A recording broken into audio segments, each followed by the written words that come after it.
No mis teete? Ei tea isegi veel täpselt. Ei tea, äkki on seda vaja panna selleks, et turbiini tellida? Mõõdab ära või? Siin on üldse näha, kas kõik sobib.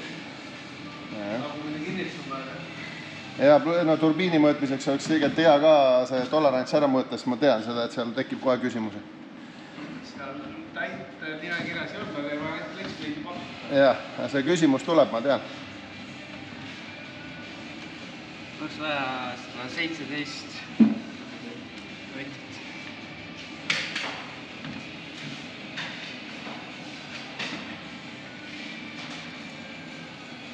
Ja, pisike käigu hästi tegelikult ju. Kuradi maha ei saa võtta. See põhjatoru seal ees, jah. No aga see väike upgrade. Vaata, praegu see ei ole nii tähtis. Läksin auto käima saada ja sõita.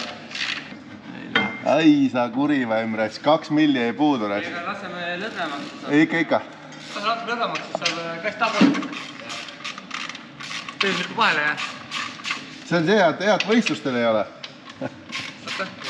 Ongi selline harjutamine. Tegelikult peaks Iikel olema praegust endal meeskonna liikmed siin õppimas, kuidas asi käib.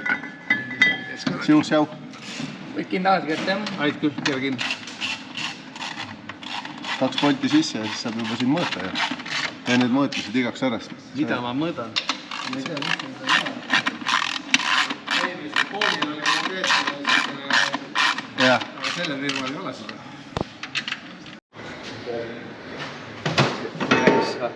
Jah, kas see nüüd külge läheb sinna? Mismoodi see siin küljes? Teistpidi, niipidi. Kas sealpool või siin? Põhimõtteliselt võib-olla. Vist on... Juba käigvasti ja haisib mõne. Siin oli see... Teine auto või? Siin on seal käsikas selli maast. Okei. Keera, paned otsa, keera ülevalt alla. Otsa lükka sisse, siis keera sisse. Kas poltpatten läheb või ei lähe või? Ei lähe vist. Natukene on... Niimoodi on siin pool. No 3 millimeetrit tegelikult ta läks ette poole.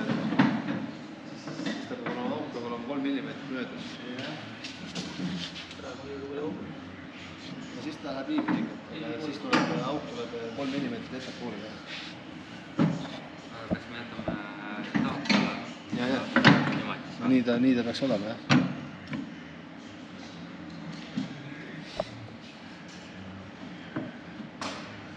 Keevitab täis nende tagumise reisib ette poolega. Rohkem kui 3... Ei saa olla 3 millimeetrit. Ennem oli ta näed sellega tasa. Selle plekiga oli tasa, aga mina panin näed 3 millimeetrit siia vahele. See on eespool 3 millimeetrit.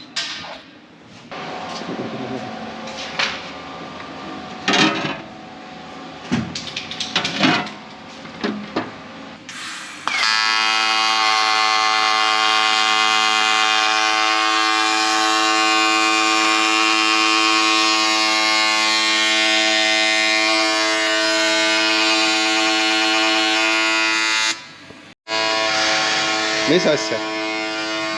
See alumiinium on selle sees 5 mm hetkel, siis siin keskel veel võru, väljas sees pool. Nüüd seda keevitatakse, võru veel tõmbus selle alumiiniumi kokku sinna vahele niimoodi. Aga et poldid ka veel, kui see nüüd kummaga mängib, et see lahti laseks, et oleks kindlalt hea. Oota, aga palju siis summuti vahe oli, kui teha alumiinium versus roostevaba? See üks põld, mis siin oli, ja alumiinium oli 800 grammi ja roostevaba oli kilo 800. No, kilo vahet. Lihtsalt ühe tüki pealt. Sa kurat. Nagu Magnus ütles, siis summuti toru kaaluvahe on kilo ja see on ainult väike jupp ja tegelikult võidusõidu autol on see kaal nagu ülitähtis. See inerts ja pluss veel vastupidavus, kui asjad on kerged. Aga ma nüüd näen siin, et Kaspar on kuhugi jõudnud omadega või? Pumbajaama juurde? Pumbajaama on siin vahepeal juhtunud, jah. Hakkasin torumeheks, et hakkasin siin torusid vedama. Ei ole hullu, sa saad neid mootoreid ka teha, ma saan aru, jupid tulevad varsti jälle, visatakse teise nurka. No seda ju ära odata. vahelduseks väikest pumbajaama ehitab. Näed, siin on siis nüüd kuivkarter koos viltriga. Vilter muidugi on üks praegu hetkel ajutine, siia tuleb see pestav ja vahetatav, on ju? Jah, seda lihtsalt oli vaja näha, et kui palju ta eemal peab tulema, et siia mahuks ära, et ta vastu toru. Et siia teeb mingi kinnitsus? Jah, Sten freesib välja sinna selleks adapteri, mis tuleb keevitada sinna külge. Ja siis omakorda, kuna see bullet block, mis siia tuleb, on siis 2 õlisisendiga, siis õli hakkab minema 2 kohas sisse ja see on siis kütusepump, mis siis pumpab latti. Jah, siia tuleb filter vahele, tuleb siit üles 90 kraadiga, siia tuleb filter ja siis läheb üles latti. Kuivkarter on paigas, see seisab toru peal. Sa mõtled siis paki, jah? Jah. No paki jah, sest et alla ma saan aru veel siin torustiku teha küll ja küll, vaatad küll, et mis see sius-jau, aga proovi nüüd ära mahutada siia laami vahele. Jaa, et täna saigi sobitatud nüüd siia turbo tagasivool ja siis õlivannist tagasivoolud kõik pumpa. Üks tagasivool tuleb veel, mis tuleb kaanest, aga seda saab hiljem teha, kui on õige gaas ja plokk. Siis saab sellega ära veetud. Aga jah, voolikuid tuleb veel juurde.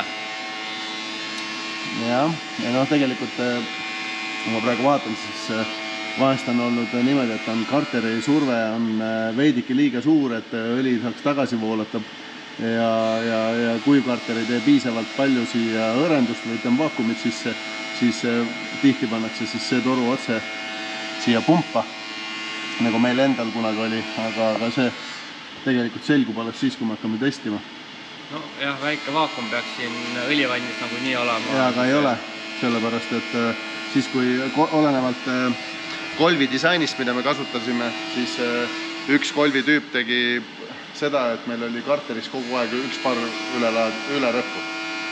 Tähendab seda, et kui sa tegid 3 parri turborõhku ja seal üle 2000 hobuju, siis oli seal üks parr karteris, aga hiljem me siis lasime siis JTL teha endale custom kolvid seelikuga, mis on siis oluliselt madalam ja hoidis kolbi sirgelt.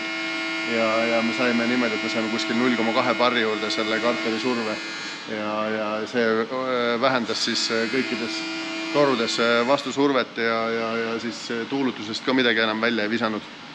Kuigi turborõhk oli juba lähes 4 parri ja jõud oli veel mingi 600-700 rohkem, nii et tegelikult sõltub see mootorist väga palju ja kindlasti me paneme siia ploki surveanduri ka, et näha, mis siis karteris toimub. Aga vahest on nii, et nende võidusõidu turbotega on ja veel kuivkarteriga ka, kus on õlisurve oluliselt suurem, on ju, siis ei jõua siit ära minna eest, et kipuvad suitsema veits. Aga noh,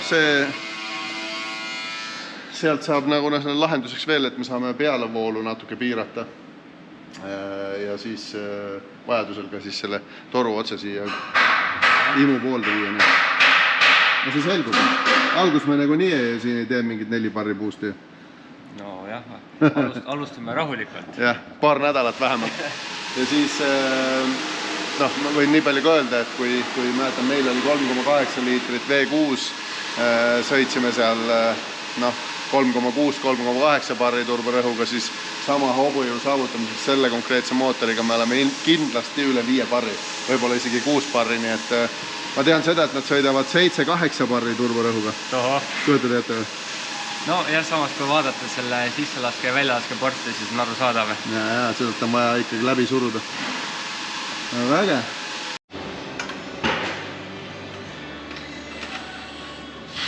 Poole peal see oli ka parema poole.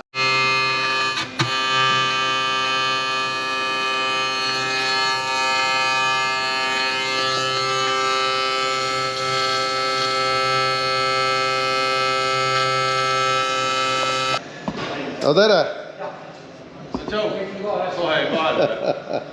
Mõtlesin, ma viilmin kohe selle hetke üles, muidu ei saagi peale ennem kui kevadel. Enam ei ole nii mures näogu, kui varem oli.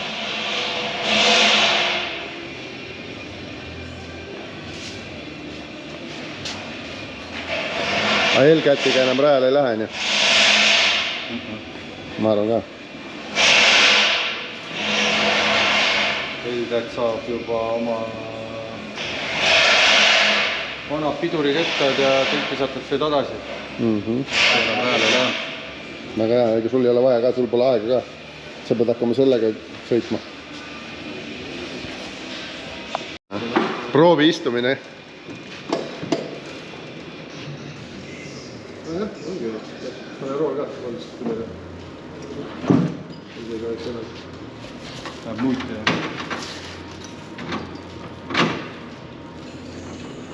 Tõmba nüüd see Siin oli lukusti.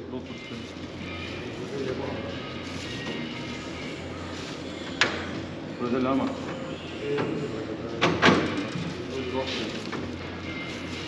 Aga gaasipedal on nüüd õige koha peal täitsa.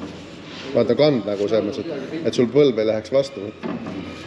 Ja seda sa lükkad ju täie jõuga seda pidur, ega see ei ole mingi pehme asi. See praegu lihtsalt lõdva, aga... Õli pole sees. Ma ei tee ka ennast, kui kerre tehtud.